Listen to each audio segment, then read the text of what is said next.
तेव्हा यातली मला काही माहिती नाही. मी आता कोल्हापुरातून आलो. आज आपली विधिमंडळाची बैठक आहे, नेता निवड करायचा आहे. दादा आपल्यातून गेलेले आहेत, आम्ही सगळे दुःखात आहोत. आता साहेब काय म्हणले मी ऐकलेलं नाही, तर मी काय सांगणार तुम्हाला. पण एकूणच या गोष्टींनंतर ज्या राष्ट्रवादी एकत्र येण्याच्या ज्या चर्चा होत्या, त्याला मग पूर्णविराम देणार नाही, त्याचं काय सवालच नाही ना. आज हे बघा, दादा जर गेलेले आहेत, सगळे आमदार आम्ही पोरके झालेलो आहोत, सगळे पक्ष कार्यकर्ते पोरके झालेले आहेत. मग विधिमंडळाचा नेता निवडायला पाहिजे का नको. विलिनीकरण हा भाग वेगळाच आहे ना. तुम्हाला हवंय का विलीनीकरण अजून? नाही, विलिनीकरण आता दादाला पाहिजे होतं तर लोक चर्चा करतील ना. परंतु अजून नेताच निवडायचा आहे, तर आज विलिनीकरणाची चर्चा कशी होऊ शकते. नेता तर निवडू, आम्हाला आधार तर मिळू दे कुणाला तरी. पण मुश्रीफ साहेब फार घाई होते असं नाही का वाटत? आज 3 दिवस उलटले नाहीत, तोपर्यंत आपण गटनेत्यांची निवड करताय. 3 दिवस झाले. आता 3 दिवसानंतर त्यांचे रक्षा विसर्जन झालं आणि आता कार्यकर्ते हवालदिल झाले आहेत ना, त्यांना कोणाचा आधारच नाही. कोण सांभाळणार कोण.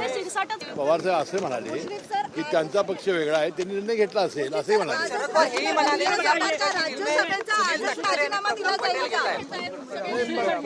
साहेब राष्ट्रीय कार्यकारिणीचे अध्यक्ष आहेत आणि सुनील तटकरे प्रदेश अध्यक्ष आहेत. ते दोनच निर्णय घेणार ना दोघं. आता याची काही माहिती नाही. आता आधी एकदा त्यांनी आपण CLP विधिमंडळ नेता नेमू.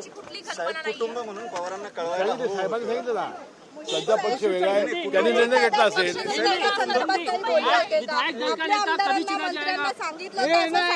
जयंत पाटील असं म्हणताय. आता त्यांनी काय बोलले ते भाग वेगळा.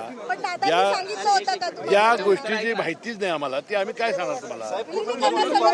आता एकच निर्णय आहे की फक्त विधिमंडळाचा नेता आज निवडणं आणि उपमुख्यमंत्र्यांची शपथ वहिनीला देणं, एवढा विषय आहे.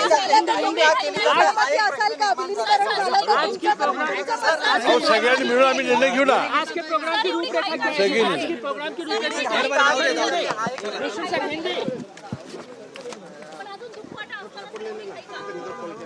संपला गुरुकोटा.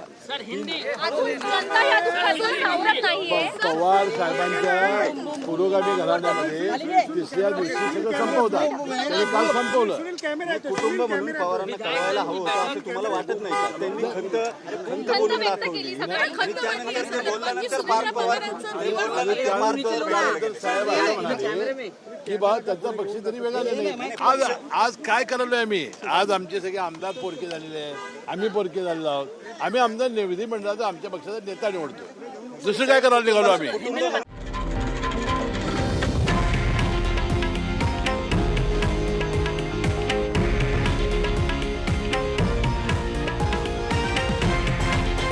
हे आहे देशातील नंबर 1 न्यूज नेटवर्क आणि आपण पाहत आहात TV9 मराठी, एकमेव.